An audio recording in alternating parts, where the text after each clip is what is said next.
Good morning student, this is your 12th class chemistry and we were discussing lesson number 5 surface chemistry। इसमें हमने last time discuss किया था difference between chemi adsorption and physio adsorption. ठीक है, इसमें क्या था, केमी एडजॉर्प्शन क्या होता है जिसमें केमिकल बॉन्ड इन्वॉल्व होते हैं, फिजियो एडजॉर्प्शन क्या होता है जिसमें कि वीक वंडरबल फोर्सेस इन्वॉल्व होती हैं, वो इरिवर्सिबल होता है। फिजियो एडजॉर्प्शन रिवर्सिबल होता है और enthalpy of adsorption is higher in chemi adsorption and lower in physio adsorption.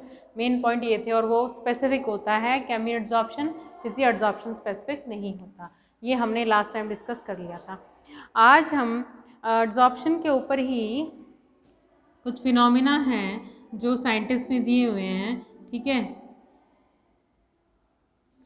जो आपका एडजॉर्प्शन है, ठीक है, एडजॉर्प्शन के ऊपर दिए हुए हैं डिफरेंट कंडीशंस के अंदर, डिफरेंट टेम्परेचर के अंदर। ठीक है,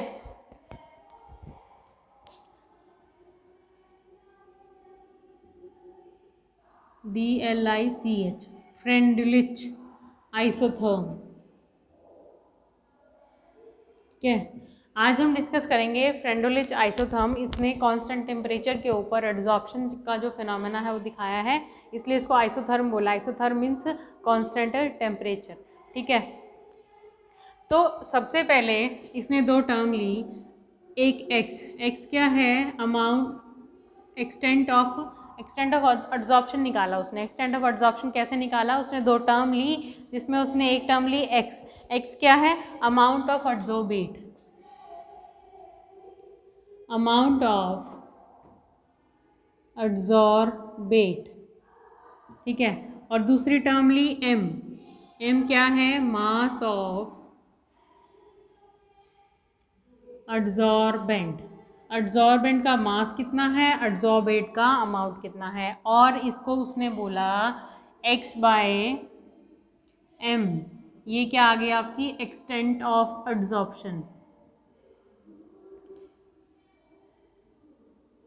एडजॉर्ब होने की कैपेसिटी आप कह सकते हो एक तरह से।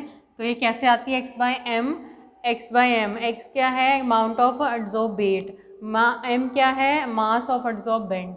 और ये किस पर डिपेंड करती है, फ्रेंडलिच ने क्या कहा, डिपेंड्स ऑन टेम्परेचर, प्रेशर पर डिपेंड करती है आपकी एक्सटेंट ऑफ एडजॉर्प्शन। तो उसने बोला x/m is directly proportional to p, x/m is directly proportional to p।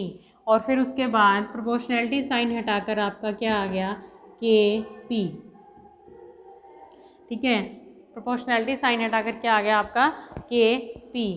तो अब इसमें ग्राफ प्लॉट किया गया और उसके थ्रू बताया गया है कि आपका ये फ्रेंडलिच आइसोथर्म डिफरेंट कंडीशंस पे किस तरह से इक्वेट होगा। ठीक है, और ये क्योंकि कांस्टेंट टेम्परेचर पर है इसीलिए इसको आइसोथर्म बोला है ना, कांस्टेंट टेम्परेचर यहाँ पर कांस्टेंट है इसलिए इसको आइसोथर्म बोला गया है। सबसे पहले क्या किया उसने, एक ग्राफ प्लॉट किए। हम एक ग्राफ प्लॉट करते हैं,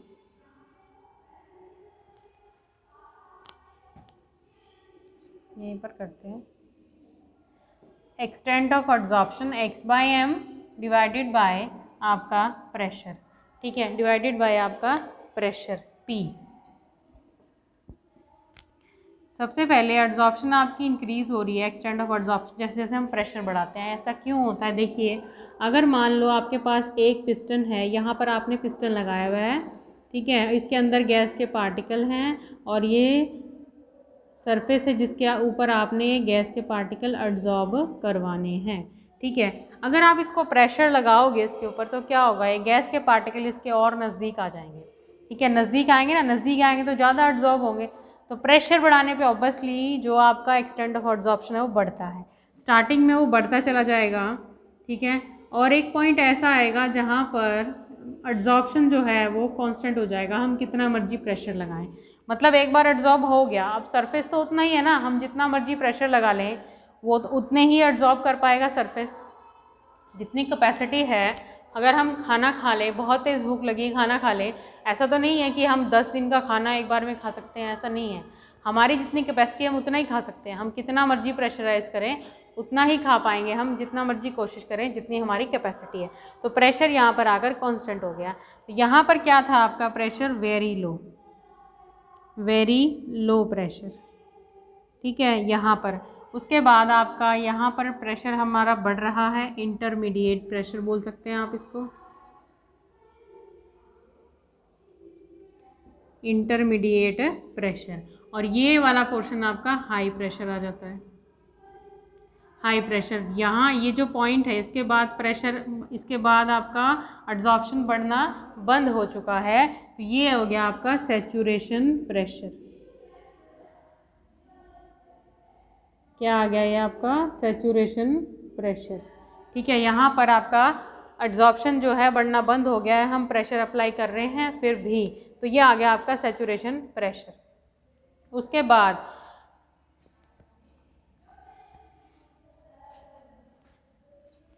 क्या था हमारा, यहाँ पर x/m is directly proportional to p है। प्रेशर, जितना प्रेशर बढ़ रहा है उतना एक्सटेंट बढ़ रहा है, ठीक है। यहाँ पर क्या आ गया, x/m प्रेशर 0 हो गया, ठीक है। मतलब प्रेशर पे कोई, प्रेशर से इंडिपेंडेंट हो चुका है आपका एक्सटेंट ऑफ एड्जॉर्प्शन। यहाँ पर एक्सटेंट ऑफ एड्जॉर्प्शन पर प्रेशर का कोई फ़र्क नहीं पड़ रहा। और फिर ये इन बिटवीन दीज आ गया, तो यानी कि यहाँ पर 1 है, यहाँ 0 है। तो ये जो यहाँ पर जो एक्सटेंट ऑफ एड्जॉर्प्शन आएगा, यहाँ पर एक्सटेंट ऑफ एड्जॉर्प्शन आएगा, तो वो कितना हो जाएगा, इन बिटवीन द 0 and 1, तो 1/n हो जाएगा, ठीक है, 1/n हो जाएगा। तो 1/n ले लेंगे हम। तो यहाँ पर क्या आया है, x/m is directly proportional to p की पावर 1/n, ये आया है आपका, ठीक है। At moderate pressure, at very low pressure क्या था, very low pressure, very low pressure. Very low pressure पे क्या था, x/m is directly proportional to p था, यानी कि p की पावर 1 थी आपकी, ठीक है। उसके बाद मॉडरेट पर क्या हो गया, p की पावर 1/n हो गया। अगर p की पावर n/1 है एट वेरी लो प्रेशर, देखिए लो प्रेशर पर तो क्या हो जाएगा, ये क्या हो जाएगा, 1 हो जाएगा, ठीक है। तो ये इसके इक्वल आ जाएगा। और हाई प्रेशर पर, हाई प्रेशर पर क्या हो जाएगा, हाई प्रेशर पर 1/n यानी कि ये 0 में कन्वर्ट हो जाएगा। हाई प्रेशर पर आपका क्या बन जाएगा, ये तो लो प्रेशर हो गया, मॉडरेट हो गया। उसके बाद at high pressure x/m is independent of p0, यही किया था हमने, ठीक है। अगर हम इस n में वैल्यू पुट कर दें तो लो प्रेशर पे 1 आएगा, हाई प्रेशर पे आपका p की वैल्यू 0 आ जाएगी, ठीक है। क्या आ जाएगी, 0 आ जाएगी, यानी कि p की वैल्यू 0 है, 0 यानी कि 1/n, 1/n की वैल्यू अगर 0 आती है, 1/n की वैल्यू अगर 0 लेते हैं हम, तो क्या आ जाता है, मैथ वाले बच्चों को पता होगा, n की वैल्यू क्या आ जाएगी, इन्फिनिट आ जाएगी, ठीक है। n की वैल्यू क्या आ जाएगी, इन्फिनिटी आ जाएगी, ठीक है। इन्फिनिटी मतलब इंडिपेंडेंट, इस टर्म से इंडिपेंडेंट हो चुका है आपकी x/m, यानी कि एक्सटेंट ऑफ एड्जॉर्प्शन इंडिपेंडेंट हो चुका है। तो ये 3 पोजीशंस आई हैं, ठीक है। तो इससे, इसमें n की वैल्यू में हम वैल्यू पुट करके लो और हाई प्रेशर पे वैल्यू निकाल सकते हैं।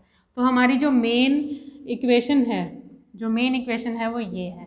अब हम इसमें लॉग अप्लाई करेंगे, लॉग अप्लाई करेंगे, log x/m is equal to,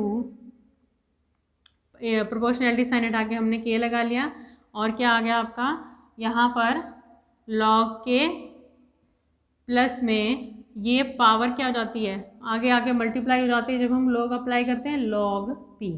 तो ये आ गया आपकी फ्रेंडुलिच एड्जॉर्प्शन आइसोथर्म की इक्वेशन लॉग फॉर्म में। तो आप इस तरह से न्यूमेरिकल सॉल्व कर सकते हैं। ये था आपका फ्रेंडुलिच आइसोथर्म। उसके बाद नेक्स्ट टाइम हम इसी से रिलेटेड कुछ इसके कॉन्सिक्वेंसेस करेंगे, ठीक है। यहाँ पर फ्रेंडुलिच आइसोथर्म में क्या था कि आपका क्या किया था हमने कि x क्या है, अमाउंट ऑफ एड्जॉर्बेट है, m क्या है, मास ऑफ एड्जॉर्बेंट है, और फिर उसके बाद x/m क्या आ गया, एक्सटेंट ऑफ एड्जॉर्प्शन आ गया। x/m एक्सटेंट ऑफ एड्जॉर्प्शन आ गया, उसका हमने ग्राफ प्लॉट कर रहे हैं। हम यहाँ पे ग्राफ प्लॉट किया हमने x/m और p के बीच में। तो x/m यहाँ पर क्या है, at very low pressure, at very low pressure क्या है, x/m जो है वो डायरेक्टली प्रोपोर्शनल टू पी है। जितना हम प्रेशर बढ़ा रहे हैं x/m उतना ही बढ़ रहा है, एक्सटेंट ऑफ एब्जॉर्प्शन उतना ही इंक्रीज हो रहा है।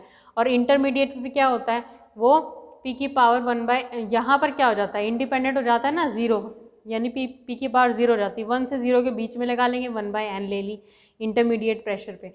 अब इसके ऊपर हम लॉग अप्लाई किया, log x/m is equal to log k plus में 1/n, n की पावर 1/n आगे आ गया, ठीक है, log p, ठीक है। तो ये आपका आ गया फ्रंट रिलीज आइसोथर्म की इक्वेशन आ गई। ये ग्राफ भी इम्पॉर्टेंट है, कई बार एग्जाम में आ चुका है, ठीक है। Thank you and have a nice day. यहाँ तक रिवाइज कीजिए।